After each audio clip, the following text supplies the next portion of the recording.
안녕하세요. 원가관리 회계로 만나 뵙게 된 최민주입니다. 모두 만나서 반갑습니다.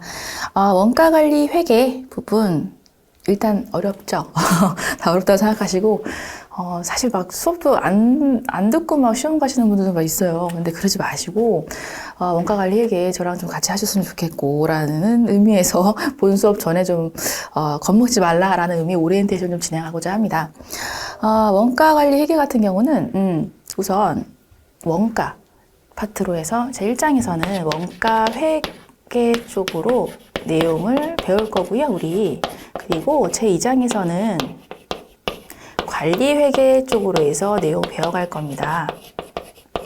자, 원가 회계는 제품 관련된 제품에 들어가는 원가에 대해서 계산을 하는 부분이 이제 포커스가 맞춰진 쪽이 원가 회계고요. 이제 관리 회계는 예산과 통제 목적의 회계가 강하기 때문에 손익분기점 이런 부분들, CVP 분석이라고 하는데 그런 손익분기점에 대해서 계산하는 방법 이런 부분들 그리고 의사결정 관련된 부분으로 해서 장단기 의사결정을 하는 그러한 내용들 배울 겁니다. 그리고 성과평가 이런 부분들이 이제 관리 회계 파트에 들어가는 부분들이에요. 그래서 이제 기본적으로 이제 계산형 문제들이 많이 나오는 부분이긴 합니다. 그래서 여러분들이 공부를 하실 때는 우선 우리 70점이 목표죠. 70 목표이기 때문에 계산 문제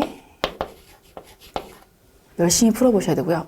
정말 계산 문제가 안 나올 수가 없어요. 원가를 계산해야 되는 부분 그리고 뭐 손익분기를 계산해야 되는 부분들도 있기 때문에 계산형 문제 여러분들이 상당히 반복적으로 풀이를 해주셨으면 좋겠습니다.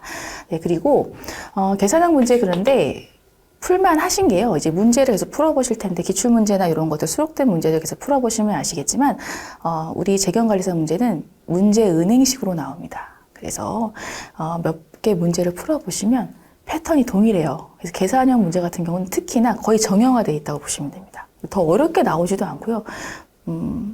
딱 정형화된 틀 안에서 나온다고 생각하시면 돼요. 그래서 원가 회계 관련된 부분, 원가 관리 회계가 이제 보편적으로 다 어렵다고 생각하기 때문에 출제자분들도 그래 괴롭히는 문제를 내진 않습니다. 아셨죠? 그래서 의외로 70점 잘 넘어가요. 오히려 재무회계 같은 경우는 오히려 70못 넘는 부분들이 되게 많고 점수가 오히려 안 나오는 경우들이 많습니다. 변형돼서 나올 것들이 너무 많거든요. 근데 원가관리는 그렇게 변형돼서 나오질 않아요. 정형화된 틀에서 거의 나온다라고 보시면 됩니다. 그래서 70점 은근히 잘 넘어갔습니다. 은근히. 그러니까 여러분들 원가관리에게 정말 겁먹지 마시고 좀 시도를 해보셨으면 좋겠어요. 계산형 문제는 거의 정형화된 틀에서 나온다고 생각하시면 되니까 정말 계속 반복적으로 풀이하시면 된다라고 이렇게 생각하시면 되고요. 그리고 자, 이론형 문제.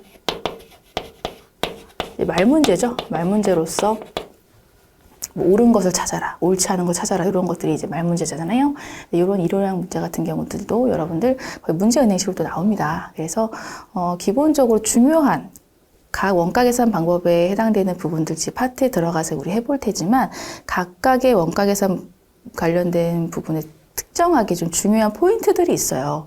계산 방법 따라 좀 다르게 계산되는 부분들, 그 특정한 그러한 이론적인 부분들을 해서 그런 계산 방법의 특징들 이런 것들이 많이 나옵니다. 그래서 그런 거 위주로 문제 나오는 위주로 이제 중요한 부분 포인트로 여러분들과 함께 할 테니까 이론형 문제는 그렇게 연습을 해주시면 되겠습니다. 아셨죠? 그리고 원가관리 회계 같은 경우는 용어가 상당히 생소할 수 있어요. 그리고 제조업 회계를 하신 분들은 좀 쉽게 다가오시겠지만 사실 제조업 회계가 좀 어렵기 때문에 그런 부분들 좀 일반 상기업의 회계 같은 경우 많이 접하셨을 수 있지만 제조기업에 해당되는 그런 회계 관련된 부분들은 좀 어려울 수 있거든요. 그래서 용어 관련된 부분과 빨리 친숙해지셨으면 일단 좋겠고 그리고 제가 말씀드리는 중요한 부분 파트들 그런 이론적으로 준비해야 될 것들 그리고 계산형 문제에서 이제 거의 기계적으로 풀이할 수 있는 방법들 이런 것들 많이 말씀드릴 거거든요. 그래서 그런 것 위주로 여러분들이 계속 연습을 해 나가셨으면 좋겠다 말씀을 드리고 그리고 책에 있는 내용대로 봤을 때 문제가 상당히 많이 수록되어 있습니다. 그래서 단원 끝날 때마다 단원별 적중 문제도 있고요. 그리고 모의고사도 있고요. 기출 그러한 문제도 있고요. 기출 문제도 있고요. 그래서 상당히 많은 문제들이 있으니까 여러분들 제 수업 들으시고 나서 문제 풀이 많이 해보시는 거 이렇게 꼭 부탁을 드릴게요. 아셨죠?